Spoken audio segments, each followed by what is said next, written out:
আলহামদুলিল্লাহি রাব্বিল আলামিন আর রহমানির রহিম মালিকি ইয়াউমিদ্দিন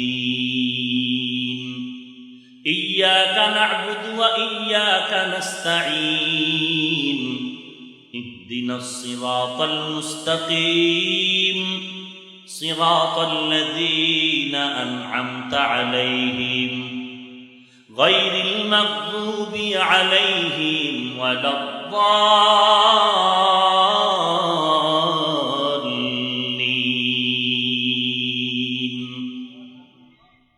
عما يتساءلون عن النبأ العظيم الذي هم فيه مختلفون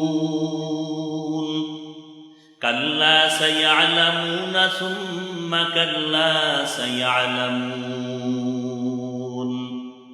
ألم نجعل الأرض مهادا والجبال أوتادا وخلقناكم أزواجا وجعلنا نومكم سباتا এই যে ইমাম সাহেব পড়তেছেন আমি আলেম কিছু কিছু বুঝি, আপনারা বুঝবেন পেছনে অর্থ।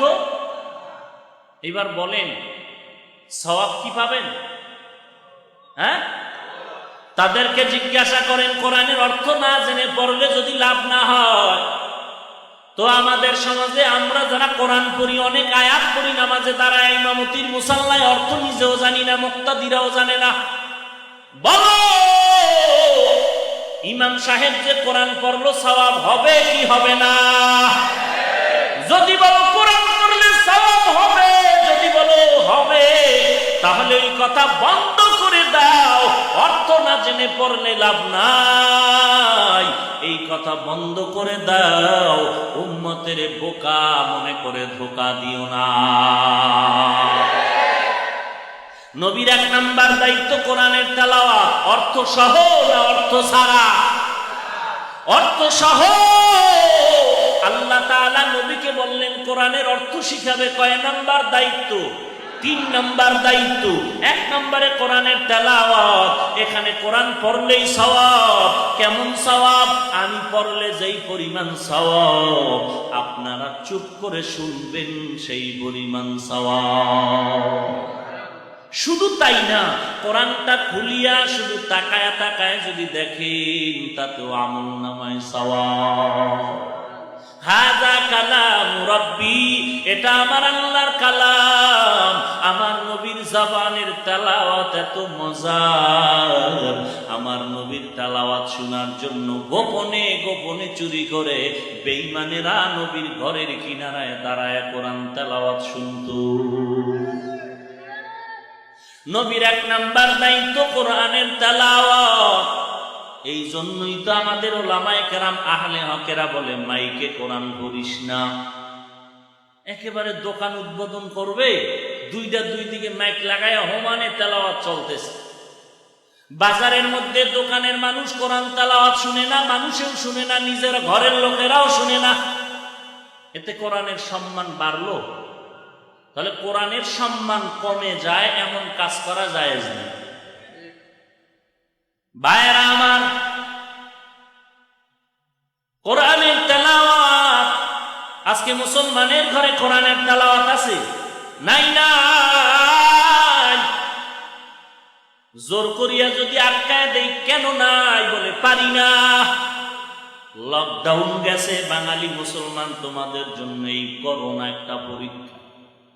ব্যবসা বন্ধ, চাকরি বন্ধ, ঘরের মধ্যে দরজা আটকায় কোরআনটা শিখতে যদি পারতা, ইমামের কাছে গিয়া দৈনিক 1 ঘন্টা সময় দিয়ে কোরআন শিখলা না কেন? আজকে তো এত মানুষ এই ময়দানে বসে বয়ান শুনতেছি, কোরআনের আকর্ষণ আছে, না হয় বসতো না।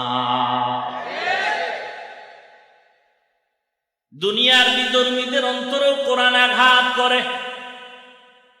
এ কোরআন এমন মজার এক আওয়াজ, অতএব এই আওয়াজটা মানুষের অন্তরের মধ্যে গিয়ে আঘাত করে। কোরআনের তেলাওয়াত, আজকে মুসলমানের ঘরে তেলাওয়াত নাই, মাঝে মাঝে অনেক ইংরেজি লাইনের ভাইয়েরা কোরআন পড়ে, কয় হুজুর আলহামদুলিল্লাহ কোরআন পারি। কেমনে পারেন? আপনি তো পুলিশ, আপনি তো জেনারেল লাইনে আছেন। বলে হুজুর মক্তবে পড়েছি। কই পড়ছে? মক্তব। এখন তো আর বাংলাদেশে মক্তব নাই, কারণ ইহুদিরা কি বেত্রাঘাত করে স্লোগান দিয়া বন্ধ করে দিয়েছে? বলে না না। তো বন্ধ হয়ে গেল কেন? বলে অপকৌশল করে বন্ধ করেছে। মক্তব বন্ধ করে দাও একদিনও বলে নাই, কিন্তু ওই টাইমে এমন একটা শিক্ষার রাস্তা খুলে দিল, বাচ্চারা ওই জায়গায় পড়তে যায়, এখন আর মক্তবে যায় না। মুয়াজ্জিন ফজরের আজান দিতে উঠতেছে, আর আম্মা জান সন্তানকে স্কুলে পাঠানোর জন্য উঠতেছে। যদি এখন কোন এই লাইনের বান্দা মুসলমানকে বলি ফজরের পরে মসজিদে মক্তব হয়, 1 ঘন্টা কোরআন পড়াও, 1 টাকাও লাগবে না, দিবে? বলে হুজুর বলেন কি? আমার ছেলেটা তো কেজি স্কুলে পড়ে, নার্সারিতে পড়ে, ক্লাস 3 উঠে গেল। আমার ছেলে এখন অনর্গল ইংলিশে কথা কয়, এখন তার ওখানে দেওয়া যাবে না, সকালবেলা ওখানে যায়। তাহলে কি করা যায়? বলে দুপুর বেলা আমি পড়াবো। বলে দুপুরও হবে না, খানা খায় বাচ্চা একটু রেস্ট নেয়। মাগরিবের পরে বলে না, ওখানে ইংরেজি পড়ানোর প্রাইভেট মাস্টার। এই লকডাউনের মধ্যে মসজিদের ইমামের বেতন বন্ধ, মুয়াজ্জিনের টাকা বন্ধ, দান বন্ধ, কিন্তু প্রাইভেট মাস্টারের বেতন মোটেও বন্ধ না। আছে বন্ধ? অগ্রিম দিয়ে দিছে, খাইয়ে লইয়া আয়, তারপর আমার সন্তানের পড়া যেন মিস না হয়। আর মসজিদ মাদ্রাসায় যদি কিছু বলা হয়, বলে জানেন না দেশের অবস্থা খারাপ। বলেনি? ও ভাই, দেশের অবস্থা খারাপ এটা বলো কেন? আমিও তো দেখি, তুমিও দেখছো, তারপর চাইলাম কেন? কারণ দেখতেছি তোমার এই অবস্থা খারাপের আগে দাড়ি কামানো যেমন বন্ধ হয় না, এখনো তো বন্ধ হলো না। এই অবস্থা খারাপের আগে তোমার ক্যারাম বোর্ড খেলা, লুডু খেলা, তাস খেলা, জুয়া খেলা, মদ পান করা, ওগুলো ওই সময় যেমন বন্ধ হয় না, এখনো বন্ধ হয় না।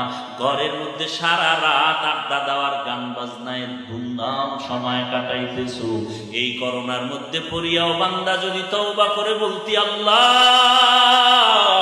আর আমি তাস খেলবো না, জুয়া খেলবো না, লুডু খেলবো না, আর মদ পান করবো না রে আল্লাহ, আজকে থেকে আমি কোরআন তেলাওয়াত করবো, 5 বেলার নামাজ পড়তি, আর মসজিদে গিয়ে ইমাম সাহেবকে বলতি 1 ঘন্টা কোরআন শিখায় দাও, আল্লাহর কসম ইন্তেকাল হওয়া মাত্র কবর জান্নাতের বাগান হয়ে যাইতো।